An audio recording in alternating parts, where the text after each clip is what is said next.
at the tip of that square. Yep, good. Right there, yeah, because I don't want to get too close. Oh girl, I already had it, you just turned it off. Oh, okay, let me try. Recording.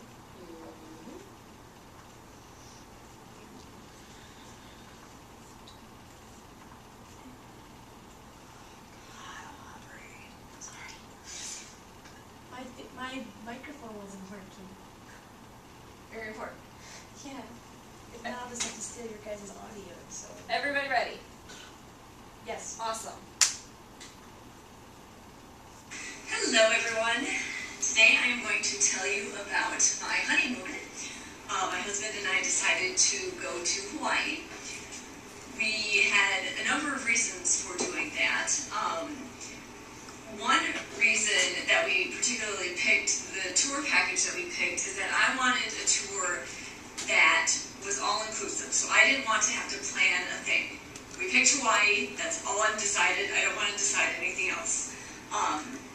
The reason was because 3 days before our wedding, I actually moved all of my stuff from my place into my husband's house. So I was planning not only a wedding, which, I mean, was a small, simple ceremony, but had 250 people on the guest list, so a lot of planning.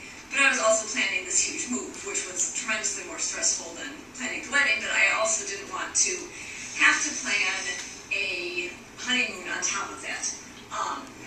So that was really nice. So we also had picked Hawaii. I had been there once before, but my husband had never been there before, and he really wanted a place that he could stay in America and see something new in America. And when I had gone to Hawaii before, I was visiting my cousin Roger and his wife Fran. My cousin Roger was career military. So he started in college in the Coast Guard, and he just worked his way up. And by the time he got to the end of his career, he was Commander-in-Chief of the Hawaiian Coast Guard.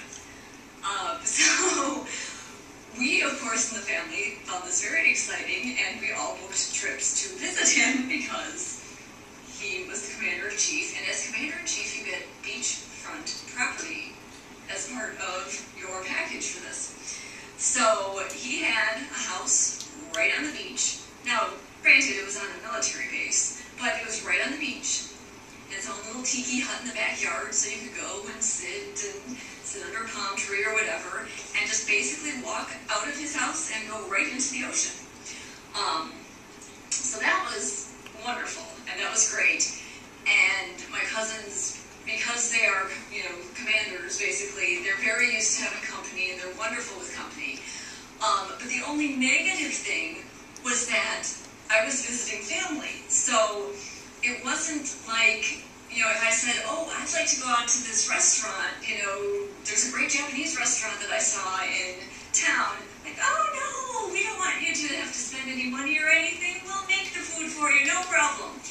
So I didn't really experience Hawaiian life, you might say. Or I would say, hey, let's go to, this big famous beach. Like, why? Let's open the back door and go out on the beach here, So it was really a family visit in Hawaii. I'm not complaining. It was January when I visited them. It was really nice to be in Hawaii, and they were wonderful to visit with, but I didn't really do the touristy thing of going to Hawaii, except for one thing, which I will talk about in a bit. So, back then, when I was planning all of this for my wedding and honeymoon, back then there were still people called travel agents that you went to. So my husband and I went to a travel agent and said, this is what we're thinking, this is what we'd like. We want something where, they plan everything, but we don't want it to be one of those stressful trips where you have to go on every tour and every minute is booked. We'd like something laid back. Something where we got some time to ourselves, see a few sights, it's all good. So the travel agent recommended the Perillo 3-Island tour. She said she had gone on it herself, she loved it. Fantastic. And she was right. It was a wonderful, wonderful tour. It was all-inclusive. We did not have to do a thing. To the point where when we would leave one island and go to the next island, all we had to do was leave our luggage outside of our hotel room door of the first island, and then we would get on the plane and go fly to the next island, and magically our luggage would appear there at our door. We don't know how it got there. This was clearly before September 11th, when you had to have your bags with you at all times, but hey, they did all of that. That was great. The one bad thing that I can complain about the whole trip was that because the airfare was included, they tried to fly us there the cheapest way possible for them. So instead of a 9-hour tour or 9-hour flight, from Chicago to Hawaii, they flew us from Chicago to Atlanta, to LA, to Hawaii. So what was supposed to be a 9-hour trip ended up taking about 19 hours, and it was so miserable, and we were so tired when we got there, that when we got there were 2 tour guides that helped us out for the trip. And one of them met us there at the airport, and I just started arguing with them. Just did not get along with this person. Just started arguing. I was cranky, I was tired. Yeah. Well, when we finally got to the hotel, it was in Oahu, it was about 2 o'clock in the afternoon, which is about 8 or 9 o'clock Chicago time. So we're tired. We think it's time for bed. They said, no, you cannot go to bed yet. You have to start getting used to quiet time. So they planned this kind of dinner reception thing. Great. So now we haven't slept for like 24 hours and we're exhausted. So we get there to this reception, and I'm once again arguing with this tour guide person. Well, I'm also really thirsty, and I see a waiter walking around with what looks like to be fruit punch. Excellent. I don't drink anything, but this looks like, some kind of nice juice drink, so great. I take one sip of it, and it is a Mai Tai, which is apparently some kind of alcoholic beverage that is so strong. Again, I don't really even drink like wine. This thing is so strong, and I take a big gulp of it because I'm thirsty, burns my mouth, burns my throat. I spit it all back up onto this tour guide. I was afraid they were going to kick us off the tour. They didn't, but no, he did not like me from then on. So anyway, so the next morning, we went to Pearl Harbor, which was very nice. My father-in-law had been in the Navy, so we wanted to see all of that and took lots of pictures, and that was very interesting.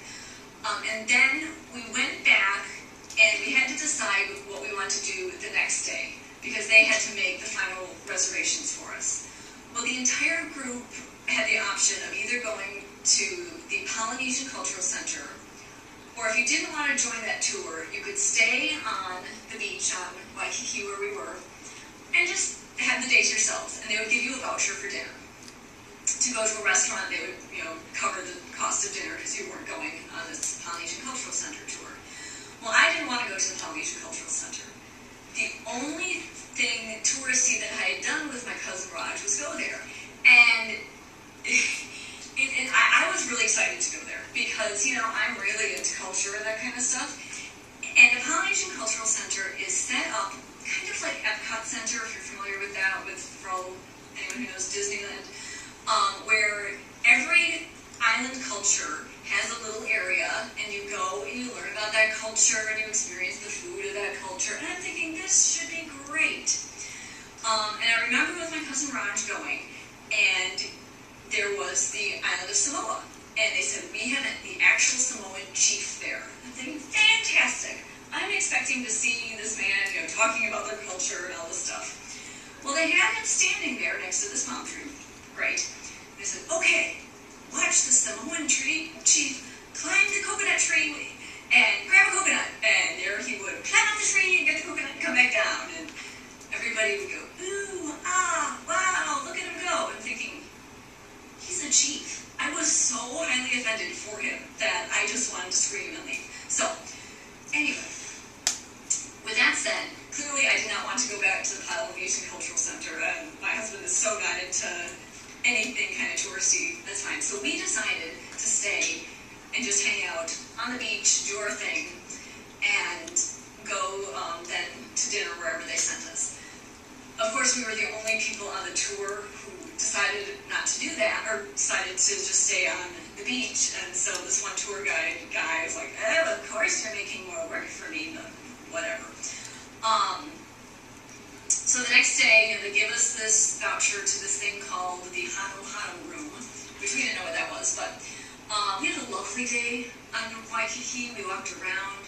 We found the aquarium, the Honolulu or the whatever Hawaiian aquarium, which because it's like right on the ocean, there's fish just kind of swimming up to it, and it's all natural and outside, and it's really just, you feel like you're living where the fish live. It was so amazing. It was just a wonderful experience. So again, that night we went to this restaurant. We didn't know what it was, called the Hano Hano room. Well, it is up on like the top floor of a building, overlooking all of Waikiki Beach. It overlooks what's called Diamond Head Mountain, which is, it's not really a high mountain, but it's kind of the famous picture that you see on Hawaiian postcards. Sunset, most beautiful, exquisite view you've ever seen. The food was amazing, and everything was included. I mean, they just kept bringing us more food than you could possibly imagine. I had twin lobster tails, my husband had 2 steaks, and for dessert, which again, we didn't really order, it just came with, they brought out this kind of, what looked almost like a blob of chocolate. And they said, this is the chocolate volcano. So, okay, it looks kind of like a mountain, kind of. They said, don't touch it for a minute. Okay, you're putting chocolate in front of me, and you're asking me not to touch it, but okay.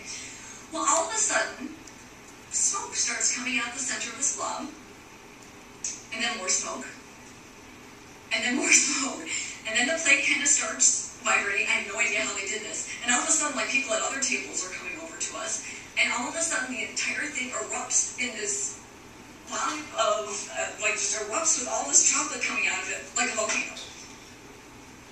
Most delicious thing, and most entertaining dessert I've ever had. I mean, people were around, they were applauding.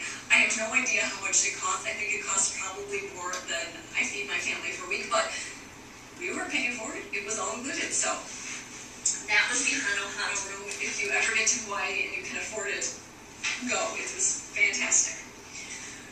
Okay, so the day after that, they took us to another island. You have to fly between islands. And they took us to Kauai.